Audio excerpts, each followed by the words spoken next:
Working for Diddy for 6 years trained me to have to be perfect. Working for Diddy? Absolutely. I love Diddy. You know, he's a good friend of mine. He's a good guy. He expects... Is he a good guy? I don't want to answer that Oh, question. wow. I think he's a good guy. I'm going to stick up for him.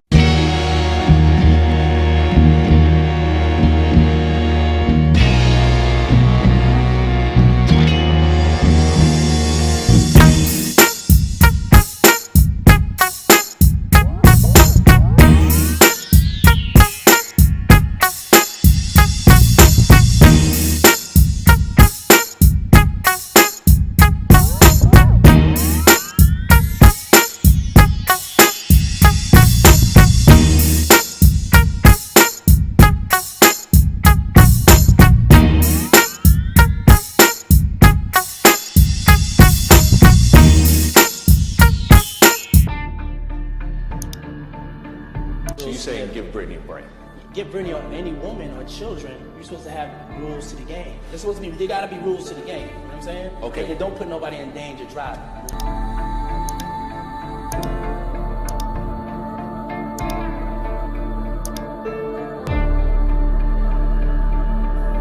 Friday night, Britney hit 3 hotspots and was snapped at Caesar's Palace at Pure nightclub with P. Diddy. In a groundbreaking development, new party footage has emerged featuring Diddy and Britney Spears, stirring up a whirlwind of speculation and excitement. Their unexpected connection has sparked interest, with fans and the media buzzing about their interactions. What do these new revelations mean for Britney's future? How will this impact Diddy's reputation? Join us as we explore new party footage of Diddy and Britney Spears changes everything. The new footage pop sensation. Britney Spears and Sean Diddy Combs have been linked, but their connection might not be what most people expect. While many might think of Diddy's extravagant parties, the link between these two stars goes back to Britney's former business manager Lou M. Taylor. Taylor is the founder of TriStar Sports and Entertainment Group, the celebrity management firm that played a crucial role in Britney's life, especially during her highly publicized conservatorship that began in 2008. TriStar Sports and Entertainment Group has faced scrutiny for its involvement in Britney's conservatorship. Many fans and critics argue that the management firm played a significant role in restricting Britney's freedom and decision-making. Taylor's influence during this period has been a point of contention. People began to wonder whether the decisions made by TriStar were truly in Britney's best interest, or if they were more focused on profit and maintaining control over her image and career. This backdrop adds an extra layer to the connection between Britney and Diddy, especially when considering how both have navigated the intense pressures of fame. The image of Britney Spears and Sean Diddy Combs together in public has become a focal point in discussions about their past relationship and the roles they have played in the entertainment industry. A famous instance of this connection occurred in 2007 when Britney and Diddy were seen together at the Hard Rock Hotel in Las Vegas. They were accompanied by rapper 50 Cent and socialite Paris Hilton, making for a star-studded event that attracted significant media attention. In 2002, Diddy made a spectacular entrance at his 33rd birthday party, which adds to his image as a larger-than-life figure in the entertainment world. He was carried in on a gold palanquin, a move that perfectly captured his penchant for the dramatic. This extravagant display exemplified the kind of celebrity lifestyle that Diddy has maintained over the years. The event was attended by numerous high-profile guests, including Britney Spears, Ivana Trump, and Janet Jackson, who all posed for photographs with the birthday boy. The intersection of Britney and Diddy's lives highlights the complexities of celebrity culture. Give Britney or any woman or children, you're supposed to have rules to the game. There's supposed to be, there gotta be rules to the game. You know what I'm saying? Okay. And don't put nobody in danger driving. Both have faced their struggles in the spotlight, albeit in different ways. While Diddy has maintained a reputation for being a savvy businessman and a party starter, Britney's journey has been fraught with challenges, particularly regarding her mental health and autonomy. The link between Lou M. Taylor and TriStar raises questions about the behind-the-scenes decisions that affect stars in their careers. Don't worry about what other people are saying, and don't worry about what other people are saying about you. It also underscores the often harsh realities that come with fame. In light of the struggles Britney faced during her conservatorship, The way media and public perception have shifted over the years is significant. You know, Britney, everybody has to be perfect, and life ain't like that. While Britney's connection to Diddy through Star may seem like a deep dive into celebrity culture, it raises even more questions. What other surprising ties exist between these stars, and how do they continue to impact both their lives? Let's explore Britney's unexpected link to Diddy next. Britney Spears' surprising connection to Diddy. Britney Spears has been in the spotlight for many reasons over the years, but one of the most surprising connections she has is to Sean Diddy Combs. This link comes through the TriStar Sports and Entertainment Group, a celebrity management firm that has faced criticism for its involvement in Spears' conservatorship. This controversial arrangement lasted for over a decade and was a source of significant distress for the pop star. The founder, president, and CEO of TriStar is Lou M. Taylor, who was also Spears' former business manager. Britney has publicly accused Taylor of playing a major role in establishing her conservatorship in 2008. Lou M. Taylor has a long history in the entertainment industry, and her professional relationship with Diddy dates back to the early 1990s. Although it is not entirely clear if Taylor is still managing Combs, she proudly stated in a 2019 interview that he was part of her list of A-list clients. This connection between Taylor and Diddy adds another layer to the complex narrative surrounding Britney's life and career. Britney has also called out Robin Greenhill, TriStar Services director, in her memoir. Greenhill's name has resurfaced in the news recently due to a lawsuit filed against Diddy by producer Rodney Lil Rod Jones. Diddy will request certain works to be done and tell us don't go to sleep until it's done, and the truth is we'll be up for days. The lawsuit alleges serious misconduct against Diddy. Combs abused, threatened, and coerced victims of liars, protect his reputation, and conceal his conduct, including inappropriate physical behavior and possibly substance-induced misconduct.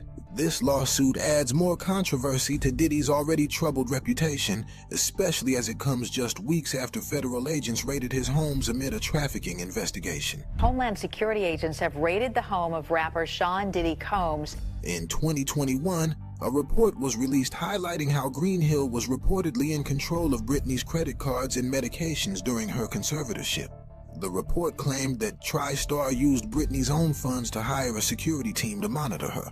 Britney did not hold back in her memoir, calling Greenhill Taylor's weird and accusing both women, along with her father, Jamie Spears, of bullying her during a time when she felt trapped and helpless. Her role in shaping the contemporary music landscape has recently been in the spotlight due to these legal developments. Britney's legal team previously investigated the substantial amount of money, around $18 million, that TriStar allegedly earned from her estate throughout the duration of the conservatorship. This investigation and the allegations have led to an ongoing debate about the ethics of management firms in the entertainment industry. Despite these accusations, TriStar, Taylor, and Greenhill have denied any wrongdoing, claiming that Britney's conservatorship was established based on the legal counsel recommendations and court approval. The current legal troubles surrounding Diddy and his connection to TriStar have raised more questions. Rodney Jones's lawsuit asserts that Greenhill was one of several individuals who enabled Diddy's alleged misconduct, including trafficking, forced labor, kidnapping, as alleged in the indictment. To carry out this conduct, according to the lawsuit, Jones claimed that Greenhill acted as the accountant who facilitated payments to workers. He accused her of overseeing the financial transactions that allowed these activities to take place, effectively implicating her in Diddy's alleged crimes. New at 10, a new wave of lawsuits filed against Sean Diddy Combs, accusing him of assaulting two women. Diddy has categorically denied all allegations against him. In August, he filed a motion to dismiss Jones's lawsuit, describing it as salacious and claiming it was an attempt to exploit his celebrity status for financial gain. However, his troubles continued when he was arrested on trafficking charges and is currently awaiting trial at Brooklyn's Metropolitan Detention Center in New York City. As Britney Spears continues to seek her independence after years of control, the links between her story and the ongoing saga involving Diddy and TriStar highlight the often murky waters of celebrity management and personal freedom. I feel it's very important that I clear that up. I decided that I'm just going to go with the name Diddy. Britney Spears' connection to Diddy is filled with surprising twists. But what exactly are the latest allegations surrounding Diddy himself? How deep does the controversy go? And what does this mean for his future? Now we'll explore the shocking legal battles Diddy now faces and uncover the truth behind the accusations. And then, you know, we have the top 2 floors of the hotel. The recent allegations on Diddy Combs is facing serious legal troubles. He has been accused of orchestrating events called freak-offs. And Diddy picked certain partygoers to go to another VIP freak-off in a neighboring suite, which are elaborate performances that he allegedly directed while engaging in misconduct. These performances reportedly involved multiple participants and were even filmed. The situation has escalated to the point where the legal indictment states some of these events lasted for days, requiring Combs and the participants to receive IV fluids to recover from the substance use involved. Despite the gravity of the accusations, Combs has pleaded not guilty to charges that include trafficking, misconduct, and transportation. His legal battles are not just about the nature of the allegations, but also how they reflect on his public persona. Combs is known for being a prominent figure in the music industry. Jack is mink on the floor, won't you admit it? But now he faces a different kind of scrutiny. Recently, Combs' attorney Mark Agnifilo responded to claims made by federal agents regarding a raid on Combs' homes in Miami and Los Angeles. During this raid, authorities reportedly confiscated around 1,000 bottles of baby oil and lubricant. Agnifilo downplayed the number, suggesting that it might not be as outrageous as it sounds, considering that many Americans buy products in bulk. They have this new ice cupping therapy. He pointed out the proximity of a Costco to Combs' residence, implying that it's not unusual for someone to have a large stock of such items. Agnifilo also emphasized that the interactions involved in these so-called freak-offs were consensual. He stated, "We can't get so puritanical in this country to think that somehow this is a bad thing, because if it was, there would be no more people." His comments aim to shift the focus from the accusations to the idea that consensual activities between adults should not be stigmatized. Despite the allegations, Agnifilo maintains that his client's actions do not reflect illegal behavior but rather personal choices made by adults. But I make no excuses. My behavior on that video is inexcusable. The legal troubles for Combs began after his ex-girlfriend, Cassie Ventura, filed a lawsuit accusing him of physical misconduct. This lawsuit brought renewed attention to previous allegations of misconduct against Combs. Although the lawsuit was settled quickly after it became public, it opened the floodgates for more allegations to emerge. The indictment against Combs suggests that he has used coercion to control women for years, often employing blackmail to maintain power over his victims. The prosecutors argue that Combs facilitated his alleged crimes through the very businesses and networks that helped him rise to fame. Combs was arrested approximately 10 months after the initial allegations surfaced. Prosecutors pushed for him to be held in custody, while his defense team proposed that he be released on a $50 million bond with electronic monitoring at home. However, U.S. Magistrate Judge Robin Tarnofsky sided with the prosecution. I did it in the court papers, and I'm just going to stick to the court paper. Agreeing that Combs should remain incarcerated while awaiting trial. As the legal proceedings unfold, the public image of Combs has been significantly impacted. Once regarded as a respected businessman and a key figure in hip-hop culture, Combs is now facing serious allegations that threaten his reputation and freedom. His annual parties, particularly the prestigious White Party in the Hamptons, and then you took the whole party back to your place or something? Was that you who did that? Was it P. Diddy? Have become overshadowed by these troubling claims. Prosecutors are preparing to present their case against Combs, intending to use financial records, travel documents, and electronic communications to support their allegations. They also claim to possess videos of the freak-offs, which could serve as crucial evidence. The severity of the charges means that if Combs is convicted on all counts, he faces a mandatory minimum of 15 years in prison, with the potential for a life sentence. As the case continues to develop, it serves as a reminder of the complexities surrounding issues of consent, power dynamics, and accountability within the entertainment industry. The public is watching closely, and the outcome will likely have lasting implications for all parties involved. Diddy's legal troubles are only deepening, but how far do these allegations go? what about the victims who have come forward with their harrowing stories? Let's explore the experiences of those who have accused him and how these testimonies add more weight to the charges. What does it feel like coming from the black creative mind? The victim, Sean Diddy Combs, has been embroiled in numerous allegations of misconduct. These allegations span several years and involve multiple victims, each recounting harrowing experiences. One of the most notable cases involves Rodney Jones. This is a gripping story. Producer Lil Rod, whose given name is Rodney Jones, has now accused Sean Diddy Combs, a music producer who filed a $30 million lawsuit against Combs. Jones accused Combs of misconduct, claiming that Combs used his influence and connections. Jones also alleged that Combs' associates, including Stevie J, were complicit in these actions, using their positions to facilitate Combs' misconduct. Another significant case involves a 9-year-old boy who was allegedly misconducted during an audition for Bad Boy Records. I just saw that yesterday. It's not a bad film. You saw Bad Boys 2 and it's not a bad film. The boy, who was promised a record deal, was reportedly misconducted by Combs and several others at the studio. Cassie Ventura, a singer and dancer, also filed a lawsuit against Combs, alleging years of misconduct. Ventura claimed that Combs told her to engage in acts with male workers. This lawsuit was settled shortly after it was filed. To file cases weekly against Combs and other defendants as they continue to collect evidence. Busby has previously... But it highlighted a pattern of behavior that other victims have echoed. In another case, a 15-year-old boy alleged that Combs promised to make him a star, but first required a private meeting away from his parents. During this meeting, the boy claimed that Combs did misconduct. Similarly, a 15-year-old girl alleged that she was intoxicated at a party hosted by Combs. A 26-year-old woman recounted being picked up from the airport by Combs and others. The airport to a party in New York, that is where he said that he was drugged and then that he claims that he was sodomized. Given a drink and waking up the next day with no memory of what had happened. Another woman, who was pregnant at the time, claimed that she was given a drink at a dinner party at Combs' mansion, leading to her blacking out. And not really try to overdo it with the theme, but just, have it be more sophisticated. These allegations have been corroborated by various sources and have led to significant legal battles for Combs. Attorney Tony Busby, representing many of the victims, has detailed these cases,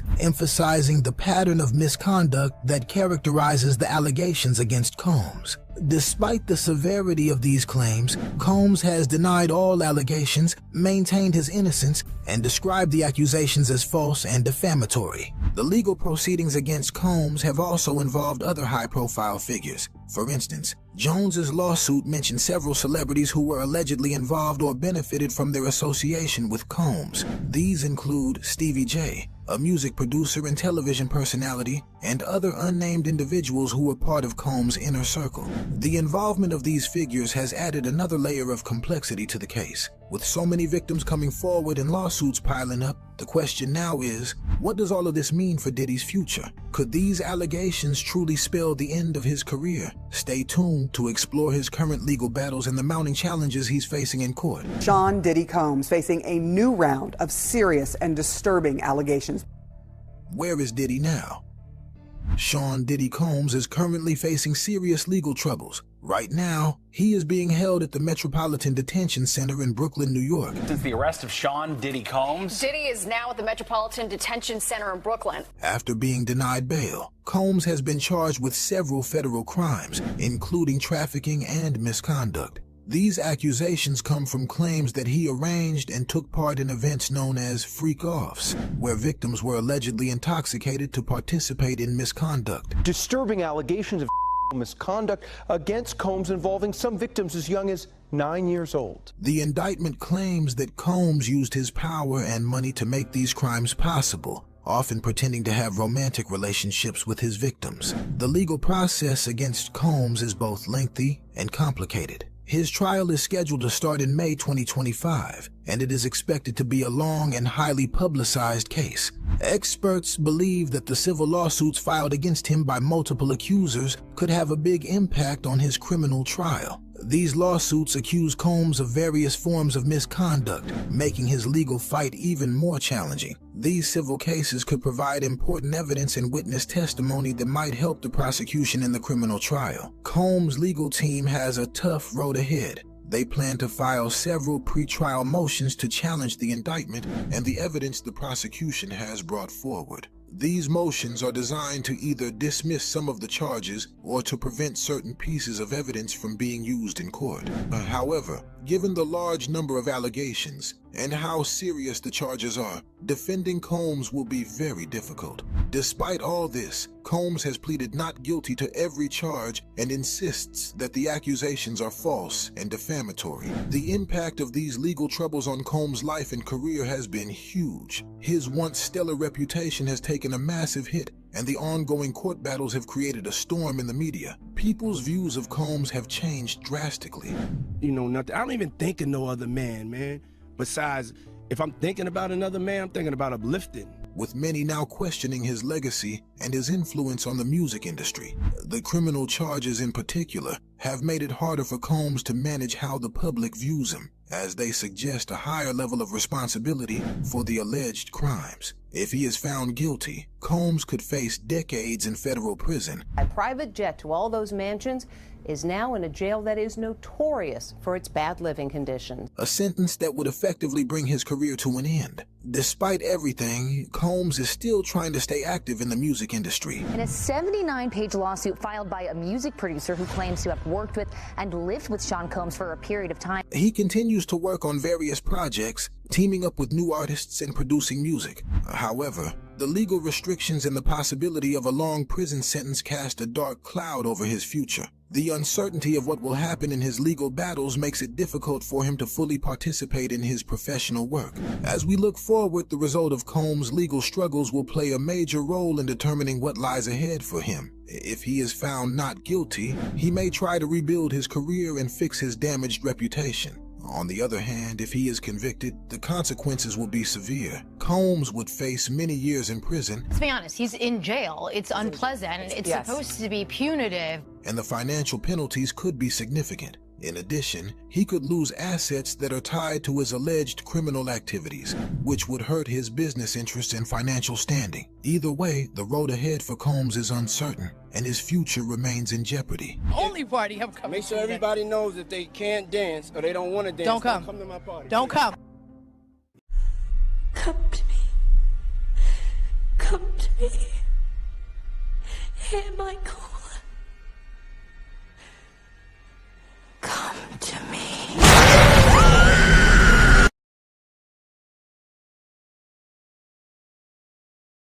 Diddy is far more evil than you think. From owning an island where he traps his victims to secret underground tunnels below his house, these are 10 of the weirdest facts about Diddy. And first up, I bet you didn't know, Diddy is a little too close with his mom. Because in an IG Live from 2022, not only did he kiss his mom on the lips, but he also admitted to something weird. Yeah, my mom's single. Yeah, for real. Mom do know how to have a good time. She ain't sitting in the house playing. Outside moving and shaking, baby.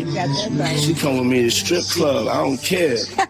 Real. But the family ties here are even weirder in number 9. Because what if I told you weird crimes run in Diddy's entire family? See, this is Diddy's son, Christian Combs. And it's really weird how similar he is to his father. Like in 2022, when a woman named Grace O'Marcaig was working on Diddy's yacht as a bartender. See, at first, everything was going great. People were drinking, dancing, and having fun. But then, as the day went on, Grace started to feel sick and really weird. And shortly after that, she found herself cornered in a room with Christian, and this is where he would allegedly harass and assault her. So in this audio that CNN has listened to, you can specifically hear the accuser who alleges that she was being forced to take this tequila shot that she believed was laced with drugs. And in the audio, you can hear her asking Christian Combs if she was being drugged, and he answers, "Take the shot." After struggling with Christian, trying to get away, she was finally able to escape. But she never forgot about that day, because in April 2024, Grace finally sued Christian for drugging and assaulting her and causing her emotional distress. And luckily, she had the help of music producer Lil Rod Jones to prove it was all true. Because reportedly, he was not only in the same room when it happened, but he actually has recordings of the entire incident. So while this case is still going on, Christian could end up just like his father and face multiple years in prison. But look. Somebody come look at this. They done arrested this Haitian gentleman talking about this P. Diddy. They got this Haitian man apprehended. This is Jean Pierre. This ain't no damn P. Diddy. This is what the Diddler looks like. This look like that dude, Baby Alien. Okay, let's make a quick comparison, shall we? Look at the moles that he got right here. Look at them. You see the moles? Now look at Jean Pierre. This is not the Diddler. I mean, come on now. This is Roger from American Dad. They got in custody with a toupee on. This ain't the real P. Diddy. He got eczema on his neck and is not. Let this Dominican man go. This is a Haitian man. This is not no damn P. Diddy. Diddy might do well in prison, because for number 8, what if I told you Diddy's favorite part of working in the music industry was sleeping with rappers? Because not only has he admitted to sleeping with Usher. That's my brother right here from day one. We used to wake up and pause, but like check this out.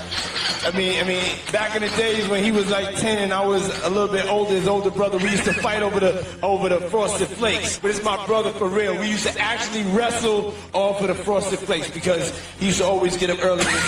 Now he's one of the richest stars in the world. And Not only that, but here's what Diddy's ex-security guard, Gene Deal, had to say about Diddy and Usher's relationship. You know, Puff is making jokes about how they used to wrestle for the Frosted Flakes in the morning. And yeah, I bet they did. Somebody frosted somebody flakes without the milk.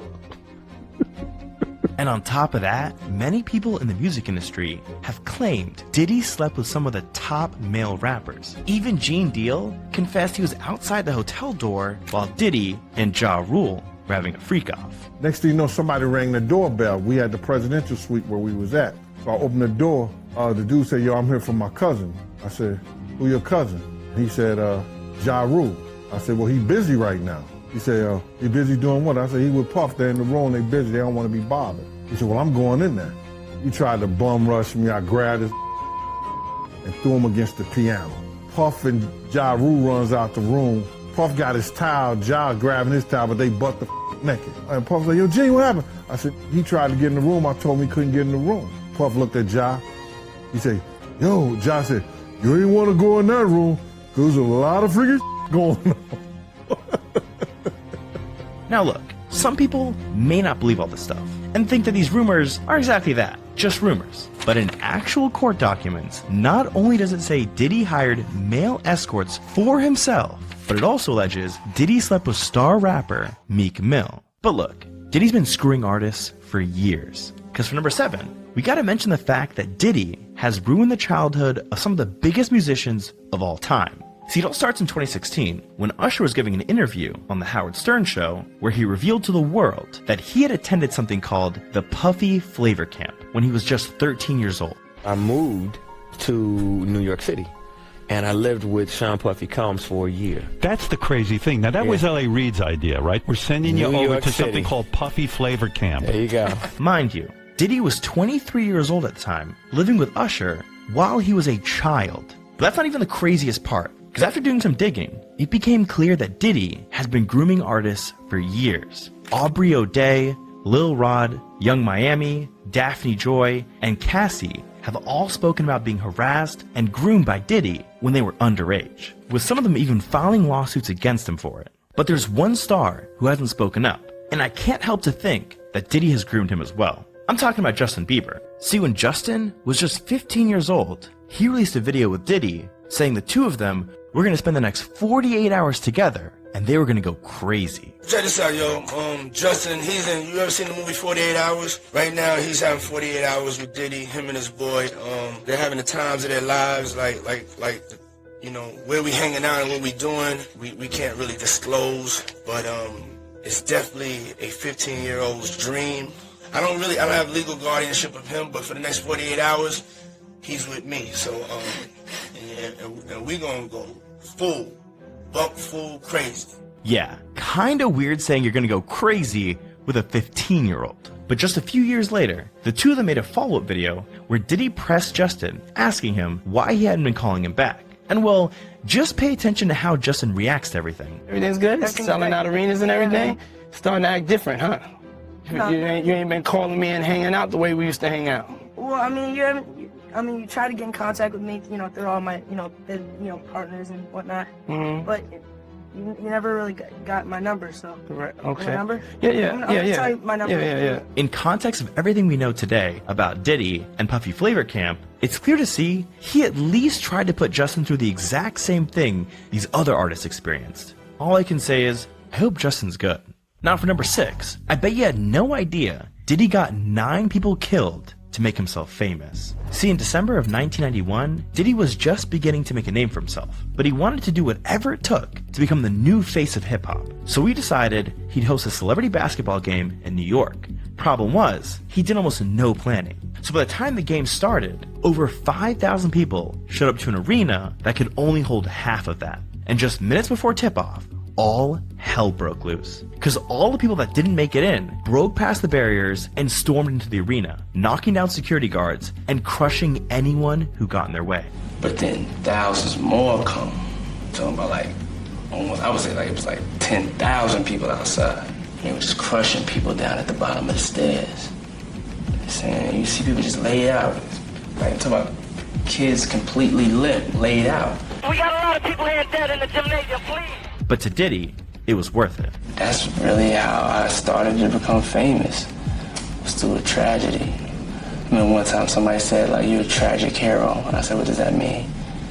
And they were like, in Shakespeare, he always has a tragic hero. Now look, Diddy definitely shouldn't be proud of number 5. Because I bet you didn't know, the only reason Diddy has changed his name is to cover up his crimes. See, over the years, Diddy's done some of the craziest things ever to hide evidence. I mean, this man literally used to use self-destructing invites to his white parties. You used to invite me to your parties. I know, you did. Yeah. You did. I remember I got an invite from you once. This is true. You used to have these crazy parties, and one invite was it self-destructed. It was you talking, and it said you gave the information of where the party was, and then it said this message was self-destructed. I'm very high concept. And on top of that, in 2023, it was reported he paid a hotel $50,000 to destroy a tape of him assaulting his own wife. But Diddy knew if he was going to keep committing crimes, he needed a way to keep his reputation clean. So every time he broke a law, he started to change his name. Who the this? Who the is this guy, bro? That's not Diddy. This is for sure not Diddy. We are truly watching a true supervillain. Not only did he have an empty private jet flying to throw off the authorities, he has doppelgangers or clones to take his place if he go into nah. The diddler is still free. He's still wherever the he is. The diddler's free. He's not in custody. I tell you that. This is some intricate Raymond Reddington type, bro. If you watch Blacklist, you know, bro.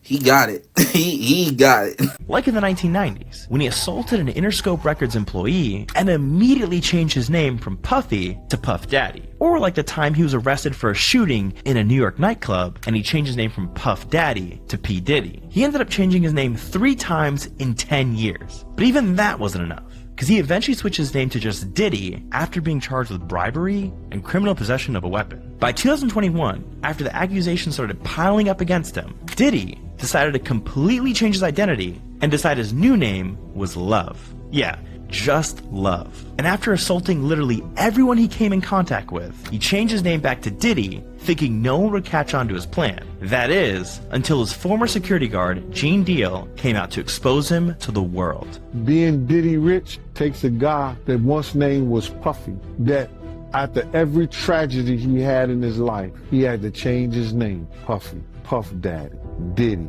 Brother Love, Love. Diddy can try to hide all he wants, but even he knew this wouldn't last forever. Cause what if I told you, for number 4 on our list, Diddy predicted his own downfall? See, for years, celebrities have been trying to warn us about Diddy, and we had no idea what they were talking about. Like, watch how Mike Tyson moves Diddy's hand away from his leg during an interview in 1998.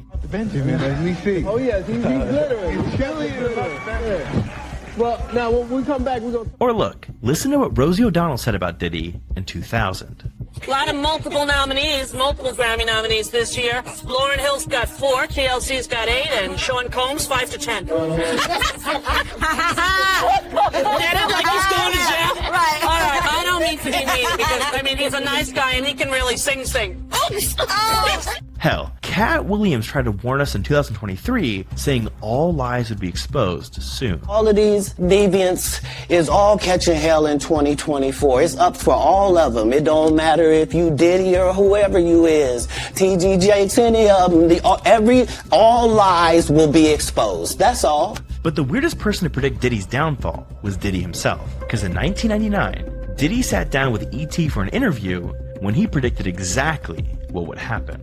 They won't even give me a permit for the parties, man. They don't want me to throw the parties no more. But we ain't gonna stop. We gonna keep on having fun, bringing people together from all walks of life. You're gonna hear about my parties. They're gonna be shutting them down. They're gonna probably be arresting me, doing all types of crazy things just because we want to have a good time. But look, I bet you had no idea about number 3 on our list. The fact that Diddy tried to kill 3 of the top rappers of all time. See, back in the 90s, the rap game was dominated by 2 of the greatest to ever do it. Biggie Smalls, who at the time was Diddy's best friend and was even signed to Diddy's Bad Boy record label, and their rival, West Coast rapper, Tupac. I sold 5 million in 2 months. Biggie out been out 2 years. He's barely touching 2 million. He got everybody in New York in his videos and still barely touching 2 million. I've been out 2 months, sold 5 million with 2 videos out. I'm just starting. But by 1996, Tupac was the #1 rapper in the world, and everyone either wanted to be him or work with him. I know that Biggie and Puffy are here tonight. Did you see them? Do you have anything to say to them at all? Nah, but even if we saw them, we are businessmen. We are not animals. It's not like we're gonna see them and rush them. So if they want to come and use this business opportunity to get on some gangster, you know, we do that better than anybody. But unfortunately, it was short-lived, because on September 7th, Tupac was shot in his car. Trauma-plagued rapper and actor Tupac Shakur is dead at the age of 25, just about a week after sustaining 4 bullet wounds last Saturday night in Las Vegas. See, at the time, nobody was arrested for his death, and for years, people theorized that Diddy was behind it, and that he had hired somebody to kill Tupac all because he was jealous of his success. But in 2023, 27 years after Tupac's death, a man named Keith D was finally arrested in connection to the murder. And while he was being interrogated by police, he claimed Diddy paid him $1 million to do it. But it goes way deeper than just that. Because right after Tupac's death, Biggie Smalls became Diddy's next target. See, at one point, Diddy and Biggie were a little too close. I look at him like, I say, Jesus. And next question is...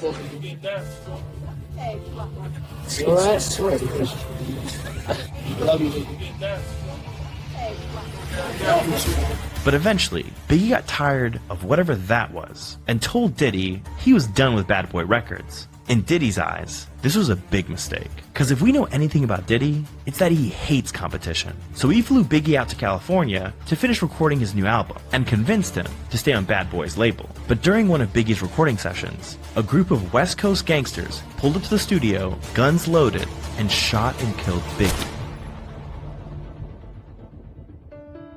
Biggie was loved in the neighborhood. His funeral was a massive event. When someone put on Hypnotize, the whole place erupted. After all this happened, people began to question why Diddy would fly Biggie out when he knew Tupac just got shot. Well, Gene Deal, Diddy's former security guard, says it was all because Diddy wanted to set Biggie up. Why the hell would you rent studio time in LA for him to finish your album when in fact you got your own studio, Daddy's house? Let's keep it a buck. Let's stop this, man. Puff ain't want none of that beef. So what I'm gonna do is, y'all want the sheep? I'm gonna put them out to pasture. But guess what? This man is still trying to kill rappers to this day. Because earlier in 2024, we learned something horrifying. Apparently, Diddy's ex-wife, Cassie, was flirting with Kid Cudi in 2012. And according to another one of Diddy's ex-bodyguards, Roger Bonds, Diddy got so jealous, he had someone go to Cudi's car and throw a Molotov cocktail inside the sunroof. Mr. Combs told Miss Ventura that he was going to blow up Kid Cudi's car, and that he wanted to ensure that Kid Cudi was home with his friends when it happened. I heard about that. I definitely heard about that. And I found it quite funny that the car actually did get blown up. So I would say that was accurate. Now luckily, Cudi wasn't inside of the car at the time. But this attempt to kill Cudi is one of the dozens of charges Diddy is currently facing while locked up in prison. Now look, when you look at what Diddy's life was like when he was a kid, it all starts to make sense. Because for number 2 on our list, there's no way you knew Diddy's childhood shaped him into a monster. See, when Diddy was growing up, he had a rough childhood in the Bronx. And when he was just 3 years old, his father got involved in a drug deal gone wrong, and he was shot and killed instantly. My father, he was killed when I was 3 years old. I don't have like a lot of memories of my father. Diddy's mom knew immediately she had to get her family out the hood. So she moved her and Diddy to Mount Vernon in New York, hoping for a fresh start. But the town that was supposed to give them a better life actually ruined both their lives. Because while Diddy was enrolled in private school, she was never around, having to work 3 jobs to pay for the tuition. So with no mom and no dad around, Diddy turned into a monster. It first started with him selling drugs. I sold drugs for like a day, and I got chased by helicopters, doors got kicked down. It probably like the unluckiest day for a drug dealer. I was willing to do anything to get to it. After that, Diddy also lost his virginity at only 12 years old. And Diddy was also constantly getting into fights with other kids. But one of those fights turned Diddy into the man he is today. My grandmother would send me to the store to get us cigarettes all the time. This one time a kid came up to me and said if I didn't give him my money, he would beat me up. So I gave him my money. I came back home without the cigarettes. So my mother had told me if I didn't go back and get the money, I couldn't come home. And I left crying. I found a guy that told me he had to give me the money back. And then we had a fight and he kind of beat me up. But I told him like I couldn't go home. He beat me up all he wants. I couldn't go home unless I had got the money. But my mother, she was dead serious. I could have stayed out there for days. My mother was, I guess, raising me for the real world. She was always telling me if somebody hit me, make sure I hit them back harder. Make sure they never hit me again. Make sure I f them up. But look, we still have one final fact to mention, and it's so weird, it's actually terrifying. See, when charges started piling up against Diddy in 2024, word got out about his infamous parties he held. And while the parties themselves were crazy enough, there was something evil going on behind closed doors. Something that Diddy refers to as freak-offs. These freak-offs were so crazy, I can't even talk about them on YouTube. But what I can say is, there was gallons of alcohol, large quantities of baby oil, and the people that participated were given IVs just to keep them alive. It's important to know that people were involved in these freak-offs that were sometimes forced and held against their will. I mean, even Diddy himself told the entire world in 2002 that he keeps women locked up. If you don't have what they need, they're gonna leave. Right. Gotta keep them there. Right. You need locks on the doors.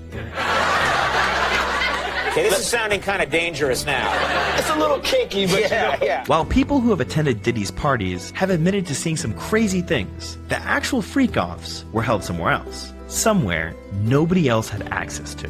And when news broke in September of 2024 that Diddy's house featured underground tunnels which led to a cave, one can only assume these tunnels and the freak-offs were somehow connected.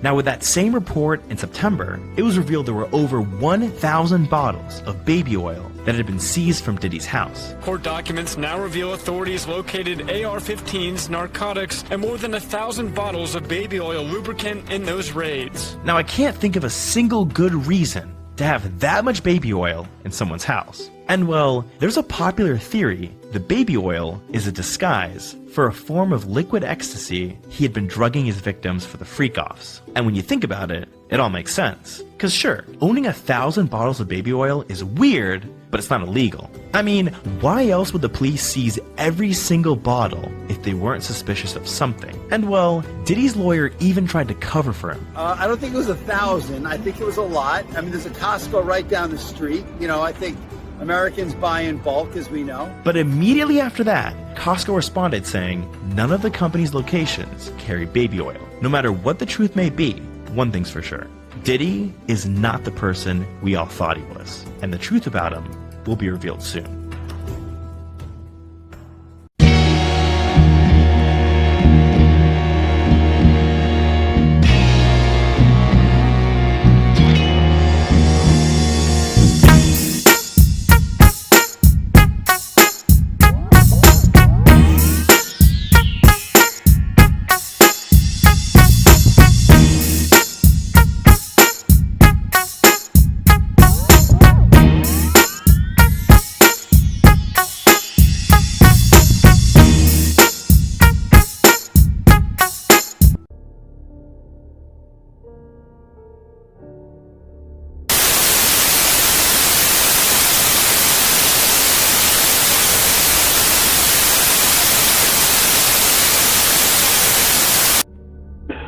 You will definitely be upset. You will definitely be upset because you will be outdone, man. I went to that man. Nigga, start working out though. Just start like get in the gym though, nigga. You know something? I ain't gotta work out, nigga. But you know something? My thumbs is so strong from counting all that paper. But yo, hold on, tell you. Now let me stop. We gotta do this. Do our work. Do our work. Do our work. If you ain't have enough style to give me a pair of Reeboks, to ask you for a pair of Reeboks today. You ain't got no style. Yeah, fresh. You ain't even hook me up. You don't have no morning. You think a box though. Hey, yo, check this out. This is Diddy. It's that boy they call Diddy. I'm here in the biggest. This is not even. This is just the play around mansion. Believe that. This boy is really for real. He's number one stunner. I gave what he gave. Yeah, I got past it to him. You know what I'm saying? I was the number one stunner. I'm like a superior stunner now. You know, I'm gonna graduate to my master's degree in stunning. And he the number one. He's the one that's. You know how you have. I'm like Kennedy. You feel me? He like Clinton. I was the president, but. Yeah, man. That's OG now. I'm just we'll tell this out. But at the end of the day, we in it's all one, and if we in his mansion, it's one of many. He owns the whole block. God. But yo, tell this out, Cash Money Bad Boy, we won't stop. Yeah. We see y'all at the club. Hip-hop is a tool used by the elite to influence the youth. Hip-hop has always been demonic in nature. The constant promotion of drugs, sex and killing. Another underlying issue in hip-hop is the gay agenda. The road to fame includes selling your soul and even your body to stay relevant. P. Diddy is one of the biggest hip-hop artists and is a major black gatekeeper in the music industry. This video is being made to show that people in hip-hop are not who they say they are. These are not role models to society. Today we are going to take a look at several clips that will undoubtedly show the true P. Diddy.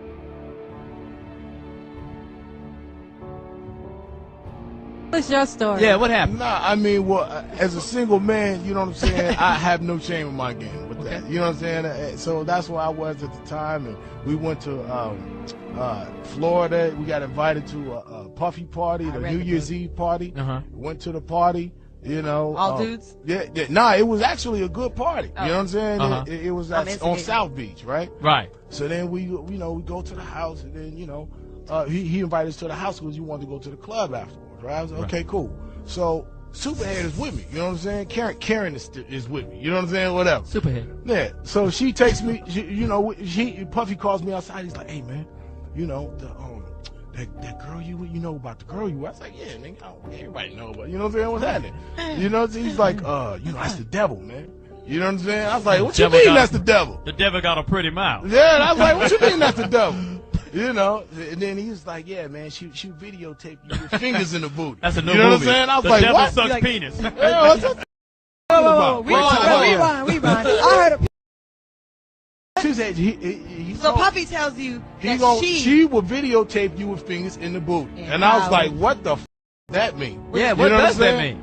So then I go back in the house and I ask her, what you talking about? He said you're a filmer. No, I did ask him. He's just like, whatever. He went off and did his thing.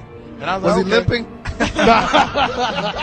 He walked away and the nail fell out his boot. No, I'm going to clear this because I'm not going to have my name. I ain't going to have my name out there crazy like that. Go ahead. So then she say, I told him what he told me, and she was like, she started laughing like, I'll tell you later. So then I was like, okay, well, I'm not going to make a big deal of it, whatever. So then then I guess he's had some prior incident with her that he don't want nobody to know about. You know what I'm saying? So we get into the truck. He said, let's go to this club. So everybody following the car. The car is silent. You know what I'm saying? We get to this club, and then we walk in the back way. It's a VIP lounge, ain't nobody in there. And then, you know, the club is going, it's all jumping, and then I'm sitting there with old girl. So then, you know, he's doing his business. We go down and get a drink. You know, we sitting there bobbing to the music, and then she point over the corner. It's two dudes kissing. You know what I'm saying? I'm like, the this? You know what I'm saying? So I'm like, okay. Then there's girls in the club too. And then she pointed another direction. It's another dude over there, like, butt-ass naked dancing. You know what I'm saying? We take off, man. You know what I'm saying? We leave the club directly. I didn't say peace to nobody. I didn't see nobody. Yeah, it was suspect. A lot of suspect. The club was You could chalk it up to being in Miami or whatever. Blame it on I've been in a gang. I've been in a gang of clubs, man. The club was called. And I ain't never mistakenly stepped into a club having that kind of activity. You know what I'm saying? So there it is. So we took a cab home back to where I was, and Mr. Lee. Yeah, I love this drink. Where you put my bag I like at? when you like this, Daddy. Yeah, where you put my bag Daddy, at, I like Mr. when Lee? you It's scrambling right and here. scraping. No, I like that. Shit. You know, I've been practicing. I got Yeah.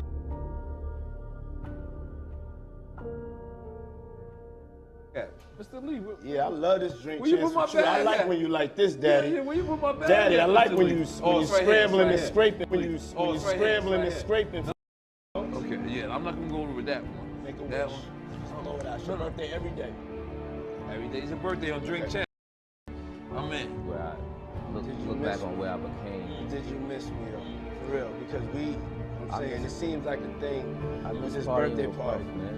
Man, but I'm talking about for your birthday. Huh? I want you party with me for your birthday, man. Yeah, we partied for my birthday before. You came to my party. No, but me and you ain't never really party. You know what I'm saying?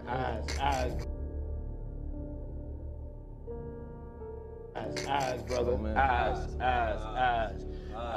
I understand. You know what I'm saying? Okay. So check this out. It's me, Tyrese, Ray J, and F. Gary Gray. You know, I'm a type of nigga, I like variety, man. I like people that's unpredictable. You know what I'm saying? I like different personalities. So I was like, I never knew they would become what they are today. But you know what I'm saying? But like, you know, that sounded like the type of night I want to have in Vegas. You understand what I'm saying? Okay.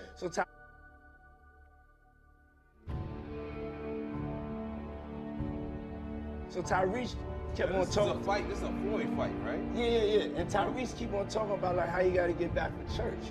And we just like, yo, the night ain't start. You gotta get back from church. We in Vegas, nigga. Like, you can go to church next week. You know what I'm saying? Sending your thing. You know what I'm saying? Ain't nothing. We in Vegas. Don't be bringing God into this situation. Don't bring God into this situation. You know what I'm saying? F. Gary Gray is like, nigga, shut up. You know what I'm saying? Then you got Ray J. So Ray J is like just really like feeling like Ray J right now. You know what I'm saying?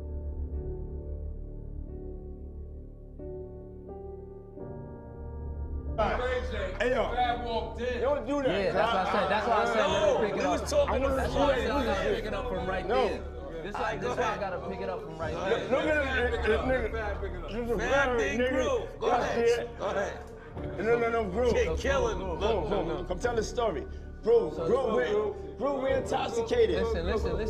Listen. Oh, Groove, you helping me build that beautiful, nice guy, Rastafari brand of yours, huh?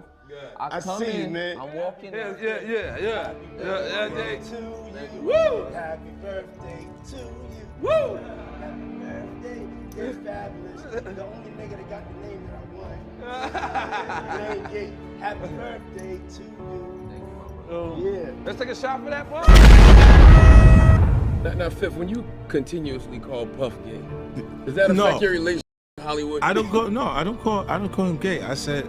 Let me read it, Fifth. Oh my God. Sorry I can no longer help you guys. Soon you will all be gay and happy. You are all now left under leadership of Puffy Daddy. Report to the nearest rainbow. Dinner Thieves in theaters January 19th. That's why I was like, what is Dinner Thieves guitar? We segueing into the Drink Champs interview when you was with Nori and Fab and Jada and everybody. They made a compilation video of you because they said you were sounding real suspect on the interview. Yeah. Did you see that? Of course, didn't see that. Nah, I didn't see it. You didn't see it? I swear to God. Come on, man. You saw that on World Star and on the gram. Check this out. When they started playing the game, the pause game, I would definitely... That came from Harlem, too, by the way. Yeah, it came from Harlem. I definitely would say some, oh my, ooh, the crowd would be like, whoa, did he just say that? You know what I'm saying? I don't play games, y'all know. You know what I'm saying? I'm a grown man. I don't play games. But yeah. Did you compilation? Nah, I was coming off of being in Miami a night of partying. I don't really remember what I was saying. You know what I'm saying? Would you like a reminder? Yeah, sure. Play some. Hey, yo, listen, yo, I love it all. I love it all, man. I like when you like this, Daddy. Yeah, when you put my bag Daddy, I down, like do when it. you Oh, it's right here, scrambling it's and right scraping. That was you. Scrambling. What? You said, I like when you do it like that, Daddy. When you scrambling and scraping. Hey, man. I don't know what I was talking about. Nah. I mean, I was You don't called, go back and look at that stuff and laugh? I mean, it could be funny. I don't really be on it like that. Yeah, you know what I'm saying? Like. I'm you sure know, we can put Charlamagne's compilation against Diddy's Oh, we compilation. have a bunch. We put. Yeah. I mean, I also don't do it because I know I'm bad at the game. I know I say like reckless stuff out my mouth that's just not maybe adding up to with somebody who's homophobic, but I'm not homophobic and I really don't care. You know what I'm saying? But I'm bad at the game, and it's probably hilarious. I would love to see it. I would love to see the video compilation. It's hilarious. 50 came up here and he was giving you flack for the asking Fab to party. So he'll ask you to play the clip, man. Yeah, play the clip. Go ahead. I want you to party with me for your birthday, man. We partied for my birthday before. You came to my party. No, but me and you ain't never really party, you know what I'm saying? I asked 50 about that, and he said you did the same thing to him. You asked him to take him shopping. Yeah, I thought he needed some clothes. What? I'm a nice guy. Yo, why are you and Fifth just... Hey, yo. Why y'all not... Hey, yo, I don't have no beef with I don't know why. With Fifth. He loves me. He loves me. Do y'all really can't have see a it? beef? I mean, y'all can't see it. No, we can't see Y'all it, can't man. see that he loves me? But see, you really think that's hate?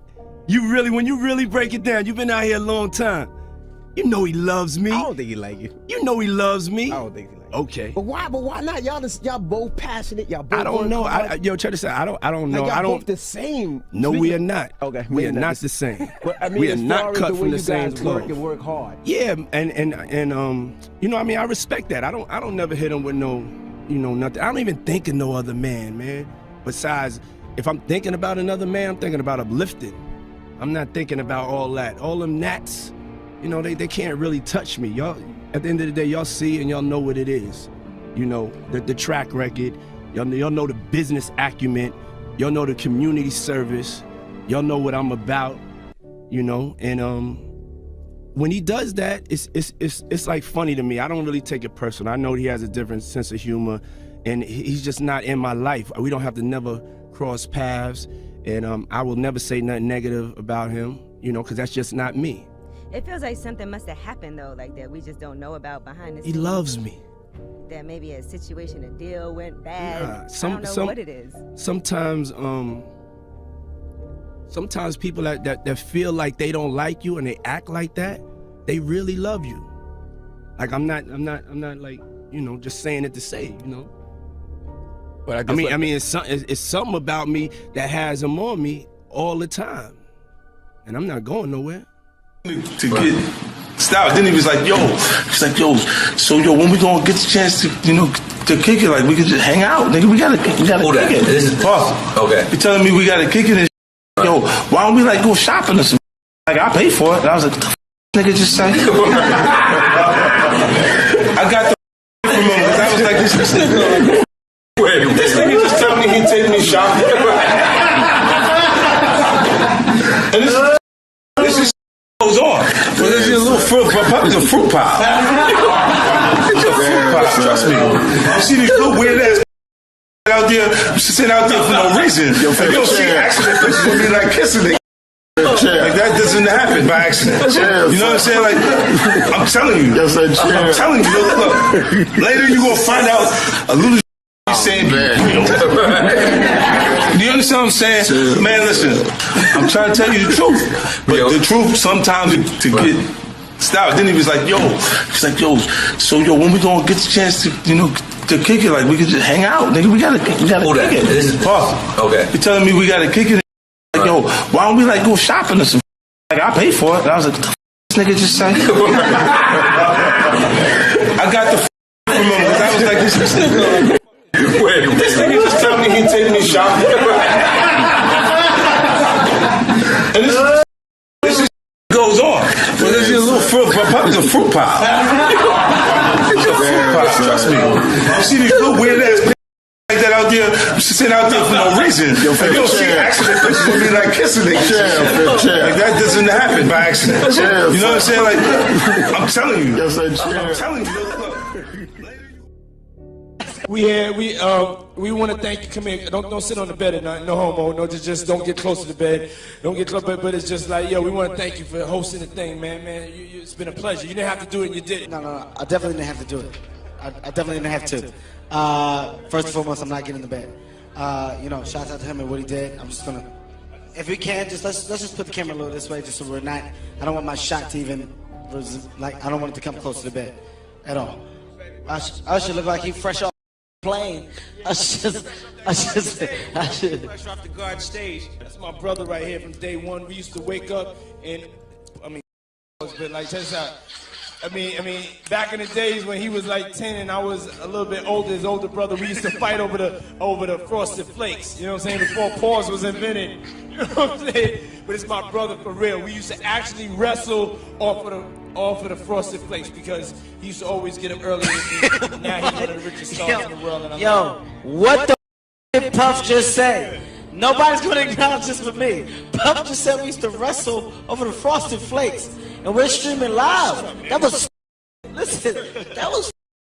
We having a good time, yo. Your usher made it in the. Hey, yo. I moved to New York City, and I lived with Sean Puffy Combs for a year. That's the crazy thing. Now, that was L.A. Reid's idea, right? We're sending you over to something called Puffy Flavor Camp. There you go.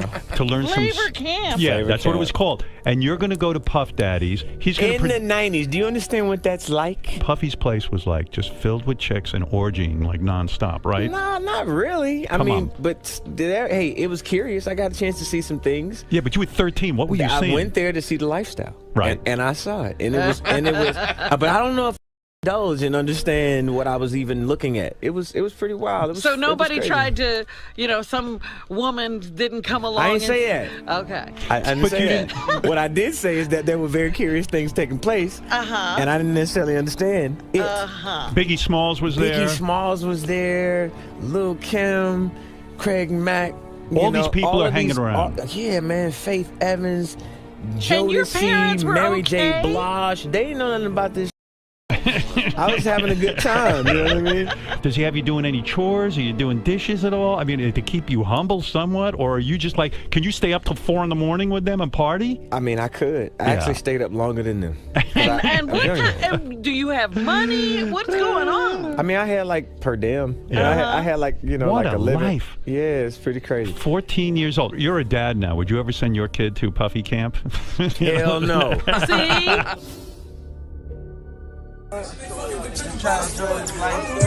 Man, you doing it, man. You deserve it, Daddy. You putting in that work. Proud of you. I love you. Yeah.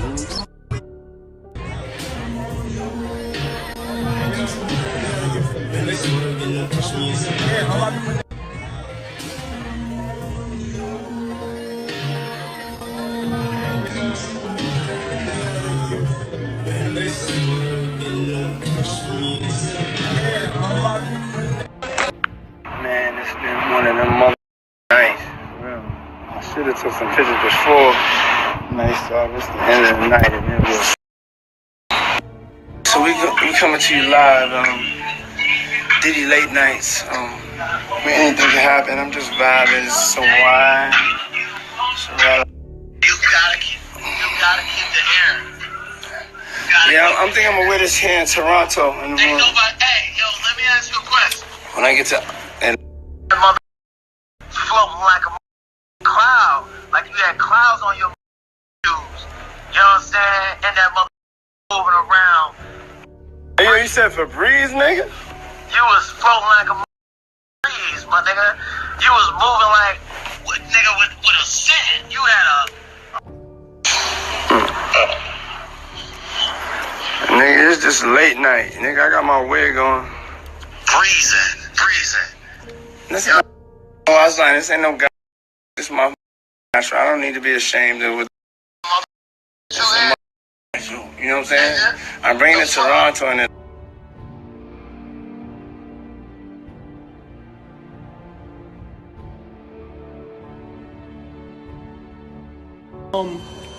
you know, what's this, the blender, the mixer? I forgot this.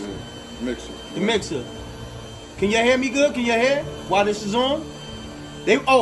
Somebody just asked a wild question. Right. Was Puffy really a fun boy? Listen, I never seen him in the act with another man alone. Now, he's that type of dude, he'll take his girl, his baby mama with you and your girlfriend and your mans in them, and they'll go out and they do all kind of freaky each other together. You know what I'm saying? The only fun boy I ever seen him do, we was in one of those exotic shops. Yo, I'm gonna turn this because it's funny. We was in Atlanta. We go to those exotic shops where you get all kind of like, they buy oils, dildos, spooky. Yeah, you know what I'm saying? All kind of. So they would just give him a brown paper bag, and they wouldn't even. He'd never put his on the counter when we get ready to take it out. He would always just give a man a wad of money. So they just thought it was cool. So they'll give him a brown bag. He'll go through that. So one day I was walking down the aisle with him, and so then he just stopped and he just started picking his off the aisle, and he was getting, he went up there like several times just getting down. And so then I pinned in on what he was, where he was getting it from, and because I was just staying a couple of feet behind him. So when I went by, I looked up. I said, "Yo," and I see it said butt plugs, and I said, "Yo, my man, what'd you get this for?" And the nigga said, "Yo, on everything I love, man." He said, "Yo, Rec," he said, "Yo, can I do my shopping by myself?" Yo, hold on. You know I'm with the over Eric TV. That nigga said, "Can I do my shopping by myself?" I start dying. Yo, did this nigga G say he was with Puff in a sex shop and he watched him buy some butt plugs? Like, hold on, pause. And saying that, some guy like you who says what he has to say, how's it dealing with Puff? Because I can just see those two just bumping heads. Oh, we bump heads crazy. There's a lot of ego with Puff, man. Did you bump from the beginning? Like, because a lot of times people will just be like quiet since it's their first record. Let me see. Or did you just come in like, Puff, you can't do me like that? I watch the shows. Oh, we still bump heads. Oh, for real? Give us a good story. Just one. Just one story. We go. I get invited to this GQ party. I go to GQ party. It's like after one of the award shows or something like that. I go to the GQ party.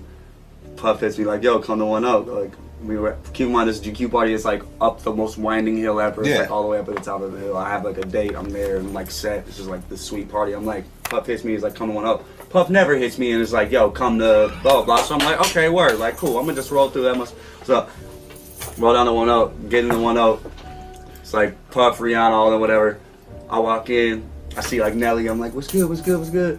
We start having the conversation. I turn around. Puff's like walking by. I'm like, "Puff, what's up?" He's like, "What up?" I said, "No, man, no. I'm like, "Where you going?" He's like, "Oh, we about to go to this GQ party." I said, "Bruh, I was just at the GQ party, man. That joint is far as hell up, man. The line to get in that, because it's not like a line like people are. It's like a line of cars, like I'm like, "It's crazy." He's like, "Oh, okay, whatever. Like, don't trip. Let's just roll." I'm like, "All right, man. All right." So we start rolling. We go up, boom, hit the line of cars. Like, we're still so far down the hill where it's going to. But I'm like, cool, something's gonna happen, it's Puff. Tight, something does happen. cars pull out. He starts pulling out. You know what I'm saying? I'm in front of him. I see them pull out, so I'm like, boom. We go forward. Security stops us. I get out the thing. I'm like, hey, what's up? Like, you know, it's Puff's new. There's a couple new guys with Puff security. You know what I'm saying? Yeah. And so it's stop the car. Yeah. And like I'm like, oh no, all good. Like, you know, we been here all night. We'll whatever. Man, Puff's little slick drive. I'm standing outside. I'm like, hey yo, Puff. Hey, Puff. Hey. Bruh. Puffy laughing. Yo, I'm in there with my date, like, and it's so funny because it's like this was a party I was invited to, already in there, having a good doing time. your thing. I left to go be a good like friend, you know what I'm saying? I hit Puff so crazy on the text message, like, ooh. He hit me the next morning, was like, come to my house. I'm like, oh, for real? Man. Because I was also, you know, I was drunk, you know what I'm saying? I'm buying that text. I gonna wake up to like come to my house. I'm like, damn. He got a new house too, so like, you know, whatever. So he's texting the address. I roll up there, He comes out, like robe and everything, because we all had a long night. We all had a long night. Yeah. And like, he's like, no one's ever talked to me like that before. I go, yeah, man, I was like, wait, wow, that, you know, that text, I just felt, so he goes, hey man, he goes, look at me. No, look. Pulls up his shirt, like, look, I'm human, dog. I'm human. He's like, you said you saw me at 1-0. Bruh, I don't even remember seeing anybody at 1-0. I mess up too, man. I mess up too. Did you text me? I said, no, I called you when your car crashed. He said, like, I didn't, you know, whatever.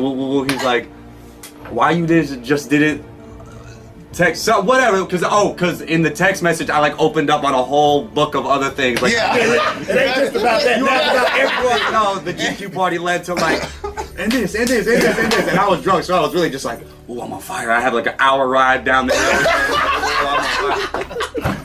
hill. So anyway, it was the funniest thing. It was like, the human thing was so good, because I was like, oh my God, Puff, like, I forgot, man. You can mess up too, like, you're allowed, man. I forgot, you know what I'm saying? But yeah, that was a funny one, because like my text was so out of pocket. That was always so funny about it, because he looked at me the next day and was like, like he couldn't even be mad it was that wild of a text. You know what I'm saying? Oh my God.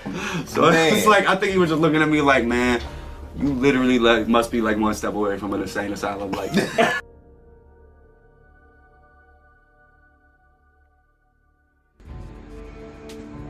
I think it was like 03. Yeah, it was right before me and Music Soul Child did the Grey Goose tour. There was a young woman, beautiful woman. She's a lawyer, or at least she was. She used to be an entertainment lawyer. I'm not gonna say her name. The story is enough. Cause I don't know. I hope I won't be putting her in danger. But she shouldn't have to feel afraid after all of these years, almost 20 years, you know. But I had to give her a job. I shouldn't say I had to give her a job. I gave her a job working for me so she could find some safety. Because while she was working at Bad Boy, because she was one of the lead counsels for Bad Boy Entertainment, she witnessed something. She witnessed something that was disturbing to her. But what was really disturbing to her was the conversation that she had with Diddy after. See, Christopher Williams, I don't know, I guess he wanted to sign. I don't know what happened. But Puff was supposed to be giving him a demo deal, and he gave him a demo deal, and I guess it was supposed to turn into an album deal, which that never happened. But this young woman walked in to get approval on some paperwork. See? And when she walked in, the door wasn't locked, so she didn't think twice about just walking in. And when she walked in, she saw Christopher Williams performing fellatio on Puff. Now, from what she said to me, it was disturbing because, you know, they didn't stop. She just walked out and she just kept her head down at the office the rest of the day, I believe it was. And I don't think it was at the end of business day that day, but I think it was the following day. He came into her office and was like, yeah, so you came in there, so what? What you gonna do? You wanna say something? And she was like, oh no, she was like, I just don't understand why you left the door unlocked. If you were in there doing that, why would you leave the door unlocked?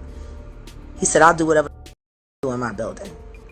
And I just don't know. He was like, it's power, see? I can make a man, he said, if I can make a man suck my dick, I can make people do anything for money. That's what you said, Puff, about Christopher Williams sucking your dick for a demo deal. And you cut him a check. And you chased that young woman out of New York, just like you tried to chase Wendy Williams out of New York.